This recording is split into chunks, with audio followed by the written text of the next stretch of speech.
നമസ്കാരം. ഇന്ന് ചർച്ച ചെയ്യപ്പെടുന്ന വിഷയം രാജീവ് ചന്ദ്രശേഖർ ബി.ജെ.പിയുടെ സംസ്ഥാന പ്രസിഡന്റ് ആയിക്കഴിഞ്ഞു. അപ്പോൾ ഇനി കേരളത്തിലെ എല്ലാ നേതാക്കളുടെയും ശ്രദ്ധ എന്ന് പറയുന്നത് ന്യൂനപക്ഷങ്ങളെ എങ്ങനെയായിരിക്കും സ്വാധീനിക്കാൻ ശ്രമിക്കുക രാജീവ് ചന്ദ്രശേഖരനാണ്. എന്റെ അഭിപ്രായത്തിൽ രാജീവ് ചന്ദ്രശേഖറിന് അത്തരത്തിൽ രാഷ്ട്രീയപരമായിട്ടുള്ള പിൻബലമോ അല്ലെങ്കിൽ അത്തരത്തിൽ രാഷ്ട്രീയപരമായിട്ടുള്ള മേന്മകളോ ഒന്നും എടുത്തു പറയാനില്ലെങ്കിലും അദ്ദേഹം ഈ പറയുന്ന പോലെ ഇപ്പോൾ കഴിഞ്ഞ 8 വർഷമായിട്ട് കേന്ദ്രമന്ത്രിയും ഒപ്പം തന്നെ ബി.ജെ.പിയുമായിട്ട് അടുത്തിടപഴകുന്ന ഒരു വ്യക്തിയൊക്കെ ആയ നിലയ്ക്ക് ഇനിയുള്ള അദ്ദേഹത്തിന്റെ കർത്തവ്യം എന്ന് പറയുന്നത് ചിലപ്പോൾ ഈ ന്യൂനപക്ഷങ്ങളെ ചേർത്ത് നിർത്തുക എന്നുള്ളതായിരിക്കും. അപ്പൊ ഞാൻ ഇന്ന് ഈ ചർച്ച നമ്മൾ പുരോഗമിക്കുമ്പോൾ നമ്മുടെ ചർച്ചയോടൊപ്പം പങ്കുചേരുന്നതാണ് ഫിറോസ് സാലി മുഹമ്മദ് കൂടി നമ്മളൊപ്പം പങ്കുചേരുന്നു. മുതിർന്ന മാധ്യമപ്രവർത്തകനാണ് ഫിറോസ് സാലി മുഹമ്മദ്. ഫിറോസ്, സ്വാഗതം. അതെ ഗോപൻ, നമ്മളൊക്കെ മുതിർന്ന മാധ്യമ പ്രവർത്തകരായി എന്നുള്ളതാണ് ഏറ്റവും വലിയ ഒരു യാഥാർത്ഥ്യവും തമാശയും. ഗോപൻ പറഞ്ഞ വളരെ പ്രധാനപ്പെട്ട കാര്യമാണ്. ഈ രാജീവ് ചന്ദ്രശേഖർ ഇപ്പോൾ എന്തായാലും ബി.ജെ.പിയുടെ നേതാവായി അല്ലെങ്കിൽ സംസ്ഥാന പ്രസിഡന്റായി മാറിക്കഴിഞ്ഞു. ഇനിയിപ്പോ അദ്ദേഹത്തിന്റെ ചില കർത്തവ്യങ്ങൾ ബാക്കിയുള്ളത് കേരളത്തിൽ ഭരണം പിടിക്കുക എന്നതടക്കമുള്ള കാര്യങ്ങളാണ്. അപ്പൊ അതിനകത്തേക്ക് എത്തപ്പെടുമ്പോൾ അദ്ദേഹത്തിന് ചില കടമ്പകളുണ്ട് കടന്നു പോകാൻ. എനിക്ക് തോന്നുന്നത് അദ്ദേഹം ഈ സവർണ മേധാവിത്വം ഒക്കെ നമ്മളെ ബി.ജെ.പി മുമ്പോട്ട് പറയുമ്പോഴും ന്യൂനപക്ഷങ്ങളെ കൂട്ടുപിടിച്ച് മുന്നോട്ട് പോകുക എന്നൊരു ഐഡിയോളജി മുന്നോട്ട് വെക്കേണ്ടിയിരിക്കുന്നു. അങ്ങനെ ചെയ്യുമെന്ന് തന്നെയല്ലേ നമ്മൾ പ്രതീക്ഷിക്കേണ്ടത്? എനിക്ക് അങ്ങനെ തോന്നുന്നു. എന്ത് തോന്നുന്നു?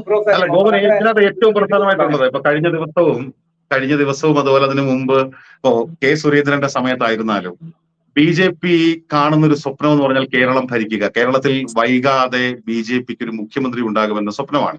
അപ്പൊ കേരളത്തിന്റെ ഈ സാമുദായിക സമവാക്യങ്ങളൊക്കെ നമ്മൾ പരിഗണിക്കുമ്പോൾ ന്യൂനപക്ഷങ്ങളെ കൂടെ കൂട്ടാതെ എങ്ങനെയാണ് കേരളത്തിൽ ബി.ജെ.പിക്ക് ഒരു മുഖ്യമന്ത്രി ഉണ്ടാക്കാൻ സീറ്റുകൾ കിട്ടിയേക്കാം. സീറ്റുകൾ ഇപ്പോ ഈ വരുന്ന 2026 നിയമസഭാ തെരഞ്ഞെടുപ്പിൽ തന്നെ ബി.ജെ.പിക്ക് സീറ്റുകൾ കിട്ടാനുള്ള സാധ്യതയുണ്ട്. അപ്പൊ പക്ഷേ ഇത് ഈ കേരളം ഭരിക്കുക എന്ന് പറയുന്നതാണല്ലോ ബി.ജെ.പിയുടെ സ്വപ്നം. വൈകാതെ കേരളത്തിന് ഒരു മുഖ്യമന്ത്രി ബി.ജെ.പിയുടേതായി ഉണ്ടാകും എന്ന് കഴിഞ്ഞ ദിവസവും ഈ നേതാക്കളൊക്കെ പറയുന്നത്. അപ്പൊ അവിടെയാണ് കേരളത്തിന്റെ ഒരു പ്രത്യേക ഈ സാമുദായിക സമവാക്യങ്ങളോ അല്ലെങ്കിൽ സാമുദായികമായ ആ ഒരു സന്തുലനം വച്ചിട്ട് ന്യൂനപക്ഷങ്ങളെ കൂടെ കൂട്ടാതെ നമ്മുടെ രാജീവ് ചന്ദ്രശേഖരന് അങ്ങനെ ഒരു സ്വപ്നത്തിലേക്ക് അല്ലെങ്കിൽ വലിയൊരു മുന്നേറ്റത്തിലേക്ക് ബി.ജെ.പിക്ക് കേരളത്തിൽ പോകാൻ കഴിയില്ല എന്ന് നമ്മൾ മനസ്സിലാക്കേണ്ടി വരും. നമുക്കറിയാലോ, ഗോവന് തന്നെ അറിയാം. ഇപ്പൊ ശോഭാ സുരേന്ദ്രൻ തന്നെ തുറന്നു പറഞ്ഞിട്ടുണ്ട്, മുസ്ലിം ലീഗുമായിട്ട് ബി.ജെ.പി കേന്ദ്ര നേതൃത്വത്തിന്റെ അറിവോടെയോ അല്ലെങ്കിൽ അവരുടെ ആവശ്യപ്രകാരമോ താൻ ചർച്ച നടത്തിയിട്ടുണ്ട് എന്ന് കോർ കമ്മിറ്റി അംഗം കൂടിയായ ശോഭാ സുരേന്ദ്രനാണ് കേരളത്തിന്റെ പൊതുസമൂഹത്തിന്റെ മുൻപിൽ വെളിപ്പെടുത്തിയത്. പി.കെ. കുഞ്ഞാലിക്കുട്ടിയുമായി ചർച്ച നടത്തിയെന്ന്. അപ്പൊ ആ നിലയ്ക്ക് മുസ്ലിം ലീഗിനെ പോലും കൂടെ കൂട്ടിക്കൊണ്ട് അത്തരത്തിൽ ഇപ്പൊ ക്രിസ്ത്യൻ സമുദായം, പ്രത്യേകിച്ചും ക്രിസ്ത്യൻ സമുദായത്തിനെ അടക്കം കൂടെ കൂട്ടിക്കൊണ്ട് മുനമ്പം സമരത്തിൽ ഒക്കെ നമ്മൾ ആ നിലപാട് കാണുന്നുണ്ട്. അങ്ങനെ കൂടെ കൂട്ടിക്കൊണ്ട് മാത്രമേ വരുംകാല രാഷ്ട്രീയത്തിൽ കേരളത്തിൽ ബി.ജെ.പിക്ക് വലിയൊരു മുന്നേറ്റം ഉണ്ടാക്കാൻ കഴിയൂ എന്നുള്ളത് യാഥാർത്ഥ്യമുണ്ട് ഗോപൻ. ഇത് പറയുമ്പോൾ തന്നെ ഇപ്പൊ രാജീവ് ചന്ദ്രശേഖർ തിരുവനന്തപുരം ലോക്സഭാ തെരഞ്ഞെടുപ്പിൽ മത്സരിക്കുമ്പോൾ ഉള്ള നമ്മുടെ അവിടുത്തെ ഒരു വോട്ട് ഷെയർ എടുത്ത് നോക്കുമ്പോൾ നമുക്ക് മനസ്സിലാകുന്ന ഒരു കാര്യമുണ്ട്.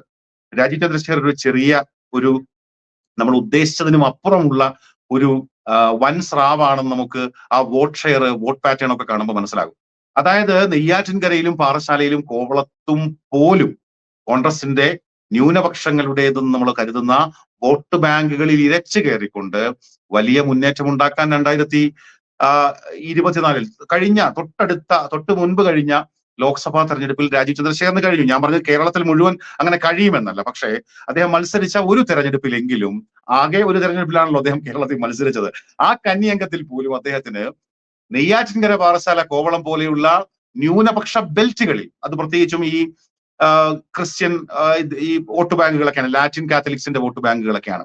അവിടെയൊക്കെ നമ്മൾ ഈ 2014 താരതമ്യപ്പെടുത്തുമ്പോൾ പോലും, രാജഗോപാൽ മത്സരിച്ച സമയത്തുമായി താരതമ്യപ്പെടുത്തുമ്പോൾ പോലും രണ്ടിടങ്ങളിൽ ഈ ഇടതുപക്ഷത്തിനെയും വെട്ടിക്കൊണ്ട് 2ാം സ്ഥാനത്തേക്ക് വന്നു. പാറശാല മാത്രമാണ് 3ാം സ്ഥാനത്തേക്ക് പോയത്. 7 നിയമസഭാ നിയോജക മണ്ഡലങ്ങളിൽ പാറശാല നിയോജക മണ്ഡലത്തിൽ മാത്രമാണ് രാജീവ് ചന്ദ്രശേഖർ 3ാം സ്ഥാനത്ത് പോയതെന്ന് പറയുമ്പോൾ നെയ്യാറ്റിൻകരയിലും കോവളത്തും LDFന്റെ വോട്ട് ബാങ്കുകളെയും അല്ലെങ്കിൽ വോട്ട് ഷെയറിനെയും മറികടന്നുകൊണ്ട് 2ാം സ്ഥാനത്തേക്ക് വന്നു എന്നൊക്കെ പറയുമ്പോൾ അത് രാജീവ് ചന്ദ്രശേഖർ എന്ന് പറയുന്ന മനുഷ്യന് ക്രിസ്തീയ ന്യൂനപക്ഷങ്ങൾക്കിടയിലെങ്കിലും ഉണ്ടാക്കിയെടുക്കാൻ കഴിഞ്ഞ വലിയ സ്വാധീനത്തിന്റെ തെളിവാണ്. അപ്പൊ അത് കേരളം മൊത്തം ഇനി അങ്ങനെ ഉണ്ടാക്കിയെടുക്കാൻ പറ്റുമെന്നൊക്കെ ചോദിച്ചു കഴിഞ്ഞാൽ അത് ചോദ്യമാണ്. ഗോപൻ എന്താണ് അതുമായി ബന്ധപ്പെട്ട് തോന്നുന്നത്? അല്ല, ഞാൻ പറഞ്ഞത് ഈ ന്യൂനപക്ഷത്തിന്റെ കൂടെ പിന്തുണ ഉണ്ടെങ്കിൽ മാത്രമേ കേരളത്തിൽ ഭരിക്കാൻ കഴിയൂ ഒരു സാമൂഹ്യ വ്യവസ്ഥിതി നിൽപ്പുണ്ടല്ലോ. ഫിറോസ് അതെ, അങ്ങനെയല്ലേ കാണുന്നത്? ഒരു സാമൂഹ്യ വ്യവസ്ഥിതി അങ്ങനെയാണ് ഞാൻ അതിനെ കാണുന്നത്. കാരണം വേണ്ടേ? ന്യൂനപക്ഷത്തിന്റെ സപ്പോർട്ട് ഇല്ലാതെ കേരളം ഭരിക്കുക എന്ന് പറയുന്ന ആ ഒരു ലക്ഷ്യത്തിലേക്ക് ബിജെപിക്ക് എത്താൻ പറ്റുമെന്ന് എനിക്ക് സംശയമുണ്ട്. ഇല്ലെന്നാണ് യാഥാർത്ഥ്യം, അതാണ്. ഇല്ല. പക്ഷെ ഞാൻ പറയട്ടെ, ഇവിടെ ഈ ഒരു സവർണ്ണ മേധാവിത്വം നിലനിൽക്കുന്നു എന്നൊക്കെ പറഞ്ഞ ഈ പാർട്ടിയെ ഇപ്പോഴും BJP എന്ന് പറയുന്ന പാർട്ടി RSSന്റെ പിന്തുണയോട് കൂടി നിൽക്കുമ്പോൾ സ്വാഭാവികമായിട്ടും ആ പാർട്ടിക്ക് അവരുടെ ഒരു ഐഡിയോളജി ഉണ്ട്. ആ ഐഡിയോളജി പ്രകാരമാണെന്നുണ്ടെങ്കിൽ നമ്മളിപ്പോ രാജ്യത്ത് കാണുന്നത് എന്താ? യോഗിയൊക്കെ ഉത്തർപ്രദേശിൽ ഭരിക്കുമ്പോൾ അവിടെ എന്തൊക്കെയാണ് കാണുന്നത്? മുസ്ലിങ്ങളോട് ഏത് തരത്തിലുള്ള സമീപനമാണ് സ്വീകരിക്കുന്നത് അടക്കമുള്ള കാര്യങ്ങൾ നമ്മുടെ മുമ്പിലുണ്ടല്ലോ. അങ്ങനെ ഒരു രീതിയിലേക്ക് പോകുവാൻ ഇവർക്ക് കഴിയുമോ? അല്ലെങ്കിൽ ഈ പറയുന്ന രാജീവ് ചന്ദ്രശേഖറിന് കഴിയുമോ? എനിക്ക് തോന്നുന്നില്ല. കാരണം രാജീവ് ചന്ദ്രശേഖർ എന്ന് പറയപ്പെടുന്ന വ്യക്തിയെ അമിത്ഷായും നരേന്ദ്രമോദിയും കൂടി കെട്ടിയിറക്കിയതാണ് ഈ കേരളത്തിലേക്ക്. മറ്റുള്ള ഇവിടുത്തെ സംസ്ഥാന നേതാക്കളടക്കം ഇപ്പൊ പഞ്ചപുച്ഛമടക്കി നിൽക്കുന്നത് സത്യത്തിൽ അമിത്ഷായും മോദിയും ഇവരെ ഈ രാജീവ് ചന്ദ്രശേഖരനെ കൊണ്ടുവന്നത് കൊണ്ട് മാത്രമാണ്. അല്ലെങ്കിൽ വളരെ വലിയ തർക്കങ്ങൾ നിലനിൽക്കും. ഇപ്പൊ CKP തന്നെ പറഞ്ഞിരിക്കുന്നതാണ്, CK പത്മനാഭൻ പറഞ്ഞതാണ്, ഇത് ഒരു പരീക്ഷണമാണ്. ഈ രാജീവ് ചന്ദ്രശേഖർ എന്ന് പറയപ്പെടുന്ന ഒരു പരീക്ഷണമാണ്. ഒരു പരീക്ഷണത്തിന് വേണ്ടിയിട്ടാണ് ഇത്തരത്തിലൊരു BJPയുടെ നേതാവിനെ ഇവിടെ കൊണ്ടുവന്നിരിക്കുന്നത് എന്ന് പറയപ്പെടുന്നുണ്ട്. പകരം ഞാൻ പലപ്പോഴും നോക്കിക്കാണുന്നത്, ഇപ്പൊ ഫിറോസ് പറഞ്ഞതിനോട് ഞാൻ യോജിക്കുന്നുണ്ട്, യോജിപ്പില്ലായ്മയില്ല. കാരണം ന്യൂനപക്ഷങ്ങളുടെ പിന്തുണ ഉണ്ടെങ്കിൽ മാത്രമേ ഏതൊരു രാഷ്ട്രീയ പാർട്ടിക്കും കേരളം പോലൊരു മണ്ണിൽ അവർക്ക് വിളവെടുപ്പ് നടത്താൻ കഴിയൂ. അത് സ്വാഭാവിക പ്രക്രിയയാണ്.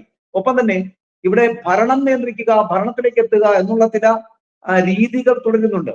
ഭരണത്തിലെത്തുന്നതിന് വേണ്ടിയുള്ള ശ്രമങ്ങളാണ് 2026 എത്തുക എന്നൊരു ശ്രമമാണ് രാജീവ് ചന്ദ്രശേഖറിന്റെ മുമ്പിലുള്ള ഏറ്റവും വലിയ ടാസ്ക് എന്ന് പറയുന്നത്.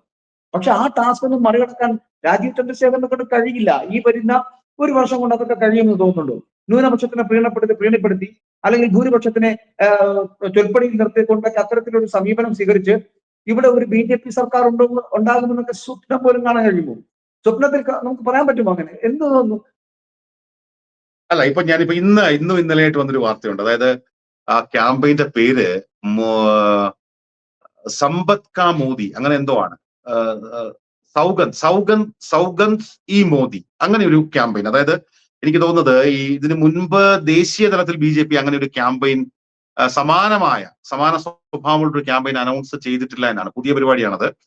അതായത് രാജ്യത്തെങ്ങുമുള്ള മുസ്ലിം സമുദായത്തെ കൂടെ നിർത്തുന്നതിന്റെ ഭാഗമായിട്ട് അവരുടെ ഈ ന്യൂനപക്ഷ മോർച്ചയുടെ നേതൃത്വത്തിൽ രാജ്യത്ത് 32 ലക്ഷം റംസാൻ കിറ്റുകൾ കൊടുക്കുന്ന ഒരു പരിപാടിയാണ്. അപ്പൊ ഇന്നലെ ഇന്നൊക്കെ ആയിട്ടാണ് അതുമായി ബന്ധപ്പെട്ട കൂടുതൽ വാർത്തകൾ ഇങ്ങനെ വന്നുകൊണ്ടിരിക്കുന്നത്. ഇന്നിപ്പോ മലയാള മാധ്യമങ്ങളൊക്കെ അത് വലിയ ചർച്ചയായിട്ട് കൊണ്ടുവന്നിട്ടുണ്ട്. അപ്പൊ കേരളത്തിലും സ്വാഭാവികമായിട്ടും അതിന്റെ ഒരു അനുരണനങ്ങളോ അല്ലെങ്കിൽ അതിന്റെ സ്വാഭാവികമായിട്ട് ക്യാമ്പയിൻ കേരളത്തിലും ഉണ്ടാകുമല്ലോ.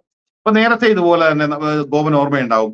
അതായത് കഴിഞ്ഞ വർഷവും കഴിഞ്ഞ വർഷമൊക്കെ ആയിട്ട് ഈ ക്രിസ്മസ്, ഈസ്റ്റർ ദിനങ്ങളിലൊക്കെ അരമനകൾ സന്ദർശിക്കുന്ന ഒരു ക്യാമ്പയിൻ ഒക്കെ BJP തുടങ്ങിയിരുന്നു. അരമനകൾ സന്ദർശിക്കുന്നു, ക്രിസ്തീയ സമൂഹവുമായി കൂടുതൽ സൗഹാർദ്ദത്തിലേക്ക് പോകുന്ന ഒരു പരിധിവരെയൊക്കെ അത്തരം ക്യാമ്പയിനുകൾ ഫലം കണ്ടിട്ടുണ്ടെന്നാണ് പറയേണ്ടി വരുന്നത്. ഇപ്പോ പ്രത്യേകിച്ചും നമുക്ക് അറിയാവുന്ന പോലെ പൊതുവെ കേരളത്തിൽ ഈ ഒരു നമ്മുടെ ആലപ്പുഴയിൽ നടന്ന ഒരു SDPIയുടെയോ പോപ്പുലർ ഫ്രണ്ടിന്റെയോ ഒക്കെ ഒരു വലിയ സമ്മേളനത്തിലാണല്ലോ ഈ അവിലും മലരും കുന്തിരിക്കവും മുദ്രാവാക്യവും ഒക്കെ വലിയ ചർച്ചയായതും വിവാദമായതും ഒക്കെ. അപ്പൊ അതിന്റെയൊക്കെ ശേഷം പൊതുവെ കേരളത്തിൽ ഈ ഇസ്രായേൽ പലസ്തീൻ വിഷയം പോലും ഈ ക്രിസ്തീയ മുസ്ലിം വിഭാഗങ്ങൾക്കിടയിൽ പലപ്പോഴും അത് ആ നിലയ്ക്ക് അതൊരു ഏതെങ്കിലുമൊക്കെ നിലയ്ക്കുള്ള ഒരു ഡിവൈഡിനുള്ള ഒരു കാരണമായിട്ടുണ്ടെന്നൊക്കെ പൊതുവെ വിലയിരുത്തലുണ്ട്.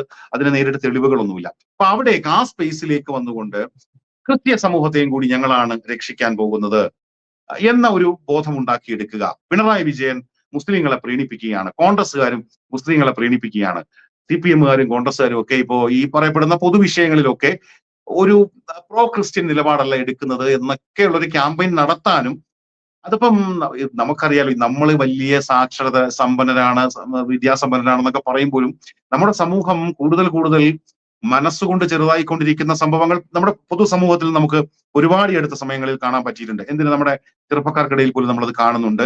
ഈ അടുത്ത സമയത്ത് വന്ന ഈ ക്രൈമുകളുമായി ബന്ധപ്പെട്ടവട്ടെ, മയക്കുമരുന്നായി ബന്ധപ്പെട്ടവട്ടെ, ഇത്തരം കാര്യങ്ങളിലൊക്കെ നമ്മുടെ സമൂഹം കൂടുതൽ ഈ വിദ്യാസമ്പന്നരാകുമ്പോഴും ചെറുതായിക്കൊണ്ടിരിക്കുന്ന ഒരു സാഹചര്യം കാണുന്നുണ്ട്. അപ്പം ഇത്തരം ക്യാമ്പയിനുകളൊക്കെ ഒരു തരത്തിൽ ഒരു ഇടത്തുകൂടി BJP ഒരു ഒരു ഒരു വഴി തെളിക്കുന്നു, വഴി വെട്ടുന്നു എന്നുള്ള കാര്യത്തിൽ സംശയമൊന്നുമില്ല ഗോപൻ. പക്ഷെ അത് BJP-യുടെ അല്ലെങ്കിൽ RSSന്റെ കോർ വോട്ട് ബാങ്കിനെ അത് പ്രീണിപ്പെടുത്തുമോ, തൃപ്തിപ്പെടുത്തുമോ?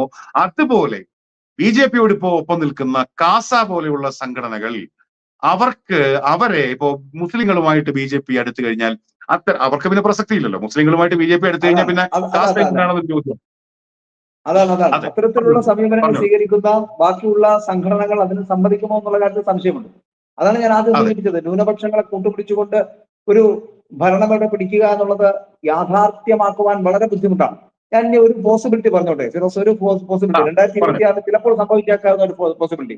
അതായത് ഈ വരുന്ന 2026 നിയമസഭാ തെരഞ്ഞെടുപ്പിൽ 3ാം വട്ടവും പിണറായി വിജയനോടൊപ്പം നിൽക്കുന്ന CPM-നോ അധികാരത്തിലേക്ക് എത്തുവാനുള്ള സാധ്യതകൾ വളരെ കൂടുതലാണ്.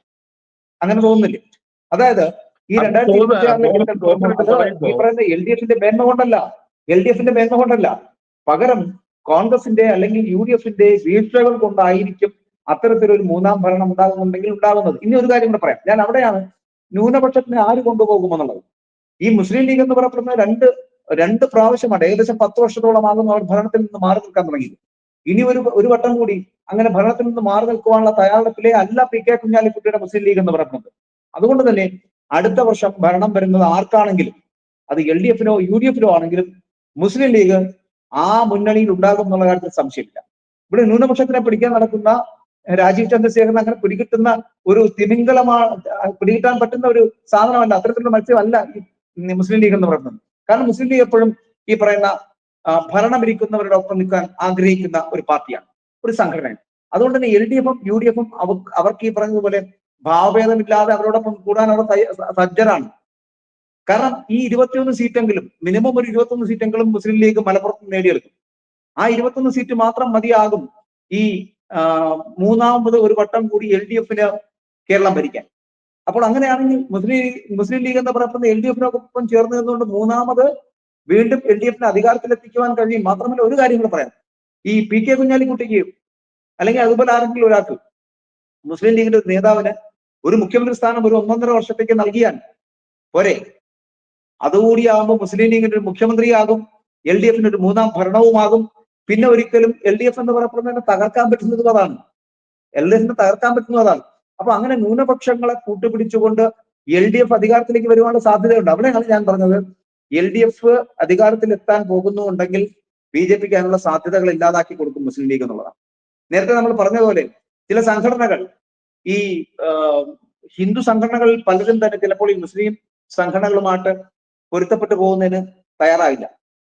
ചിലപ്പോൾ അങ്ങനെ ഒരു സാധ്യത വളരെ കുറവാണ്. അതുകൊണ്ടാണ് ന്യൂനപക്ഷങ്ങളെ യോജിപ്പിച്ചു നിർത്തിക്കൊണ്ട് മുന്നോട്ട് പോകുവാൻ ഒരു സാധ്യതയും ഇവിടെ കാണുന്നു എന്ന് എനിക്ക് തോന്നുന്നില്ല. ഫിറോസിന് അങ്ങനെ ഒരു വിശ്വാസം ഉണ്ടെന്ന് എനിക്ക് തോന്നുന്നു. കാരണം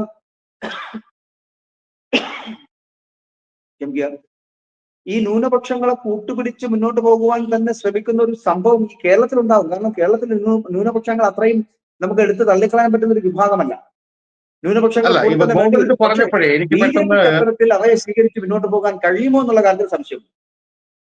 അതെ, ഗോവൻ ഇത് പറഞ്ഞപ്പോൾ എനിക്ക് പെട്ടെന്ന് തോന്നുന്നൊരു കാര്യം, ഇപ്പൊ 2026 നിയമസഭാ തെരഞ്ഞെടുപ്പിലേക്കാണ് നമ്മൾ ശ്രദ്ധിക്കുന്നതെങ്കിൽ എനിക്ക് തോന്നുന്നൊരു കാര്യം, 2021 നിയമസഭാ തെരഞ്ഞെടുപ്പിൽ ഗോപൻ സൂചിപ്പിച്ച പോലെ ഒരു വലിയ കളി നടന്നിട്ടുണ്ട്. ആ കളി എന്ന് പറഞ്ഞാൽ അത് എത്രത്തോളം വലിയ ചർച്ചയായെന്നുള്ള കാര്യം സംശയമുണ്ട്. 2016 15%, 14 ഏതാണ്ട് 6-7 അങ്ങനെയോ മറ്റുമാണ് പെർസെന്റേജ്. അത്രയും വോട്ട് ഷെയർ ഉണ്ടായിരുന്ന BJP 2021 അവർക്ക് 2.55% വോട്ട് കുറഞ്ഞു. ആ വോട്ടോടെ പോയി. 5 വർഷം കൊണ്ട് സ്വാഭാവികമായിട്ടും BJP പോലൊരു പാർട്ടിക്ക് വോട്ട് ഷെയർ കൂടുകയാണ് വേണ്ടത്. പക്ഷേ ഇത്രയധികം വോട്ട് ഷെയർ കുറഞ്ഞു എന്നതിൽ നിന്നും നമ്മൾ മനസ്സിലാക്കേണ്ടത്, കേരളത്തിൽ 2021 ഇടതുപക്ഷം അധികാരത്തിൽ വരേണ്ടത് BJP-യുടെ കൂടി ആവശ്യമായിരുന്നു. BJP വോട്ട് മറിച്ചു, അല്ലെങ്കിൽ BJP ആ നിലയ്ക്ക് 2ാം പിണറായി സർക്കാരിന് വേണ്ടി വോട്ട് ചെയ്തു. 2026 അത് സംഭവിക്കാനുള്ള സാധ്യതയുണ്ട്. കാരണം 2026 കൂടി കോൺഗ്രസ് പ്രതിപക്ഷത്തിരുന്നു കഴിഞ്ഞാൽ, ഗോവൻ നേരത്തെ ഇപ്പൊ മുസ്ലിം ലീഗ് CPM-ലൂടെ പോകുന്ന കാര്യം പറഞ്ഞല്ലോ, 2026 കോൺഗ്രസ് പ്രതിപക്ഷത്തിരുന്നു കഴിഞ്ഞാൽ അത് കേരളത്തിൽ ഏറ്റവും വലിയ നേട്ടം ഉണ്ടാക്കാനുള്ള സാധ്യത ഉണ്ടാക്കി കൊടുക്കുക BJP-ക്കാണ്. അങ്ങനെയാണെങ്കിൽ മാത്രമാണ് BJP വളരുക എന്ന് കരുതുന്ന BJP-ക്കാരും ഉണ്ട്. അപ്പൊ അതുകൊണ്ട് തന്നെ 2026 സംബന്ധിച്ച് സ്വാഭാവികമായിട്ടും അങ്ങനെ ഒരു സ്ട്രാറ്റജി ആയിരിക്കും. അതിപ്പോ ഈ സംസ്ഥാന പ്രസിഡന്റ് നേരിട്ട് നടത്തിയിട്ടില്ലെങ്കിലും അത് BJP-യുടെ അണികൾക്കും BJP-യുടെ ബാക്കി അത് റിയാലിറ്റി ആയതുകൊണ്ട് അവരങ്ങനെ ഒരു മൂവ്മെന്റുമായി മുന്നോട്ട് പോകുമെന്നാണ് എനിക്ക് തോന്നുന്നത്. ഗോപൻ, അത് ഉറപ്പാ. അത് 2026 താങ്കൾ റോസ് പറഞ്ഞ കാര്യം കറക്റ്റ്. കാരണം ഞാനും അത് തന്നെയാണ് ഉദ്ദേശിച്ചത്. കാരണം 2026 കൂടി കേരളത്തിൽ കോൺഗ്രസ് പ്രതിപക്ഷത്തിരിക്കുകയാണെന്നുണ്ടെങ്കിൽ ഈ പറഞ്ഞതുപോലെ അത് ലാഭം ഉണ്ടാക്കാൻ പോകുന്ന BJP തന്നെയായിരിക്കും. 2026 അപ്പുറം ഒരു 2031 എന്ന് പറയപ്പെടുന്ന ആ ഒരു ഘട്ടത്തിലേക്ക് എത്തപ്പെടുമ്പോൾ BJP വളരെ ശക്തമായിട്ടുള്ള അടിത്തറ കേരളത്തിൽ ഉണ്ടാക്കിയിരിക്കും. ഒപ്പം തന്നെ കോൺഗ്രസ് എന്ന് പറയപ്പെടുന്ന ചരിത്രത്തിന്റെ ഭാഗമായി തീരും. ഒപ്പം ഈ പറയുന്ന പോലെ മുസ്ലിം ലീഗ് CPM-നോടൊപ്പം ചേരുകയും LDF എന്ന് പറയപ്പെടുന്ന മുന്നണി അവിടെ ശക്തിപ്പെടുകയും ചെയ്യുമ്പോൾ CPI എന്ന് പറയപ്പെടുന്ന വിഭാഗം ഇല്ലാതാവുകയും ചെയ്തു. ഞാൻ നേരത്തെ സൂചിപ്പിച്ച പോലെ കോൺഗ്രസും CPI ഒക്കെ ചരിത്രത്തിന്റെ ഭാഗങ്ങളായി തീരുമ്പോൾ കേരളത്തിൽ 2031 BJP-യും LDF-ഉം തമ്മിലുള്ള അല്ലെങ്കിൽ CPM തമ്മിലുള്ള ഒരു മത്സരത്തിനാകും വേദി ഉണ്ടാവുക അല്ലെങ്കിൽ വേദിയാവുക എന്നാണ് എനിക്ക് പറയാൻ കഴിയും. അതുകൊണ്ട് 2031 കേരളം ഭരിക്കാൻ BJP അപ്പൊ തന്നെ അതിലൊരു നല്ല പ്ലാറ്റ്ഫോം ഉണ്ടായി കഴിഞ്ഞിരിക്കും.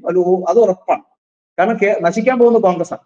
എന്തായാലും ന്യൂനപക്ഷങ്ങളെ കൂട്ടുപിടിച്ചാണെങ്കിലും അല്ലെങ്കിലും BJP അധികാരത്തിലേക്ക് എത്തുക എന്നത് മാത്രമാണ് അവരുടെ മുമ്പിലെ ലക്ഷ്യം.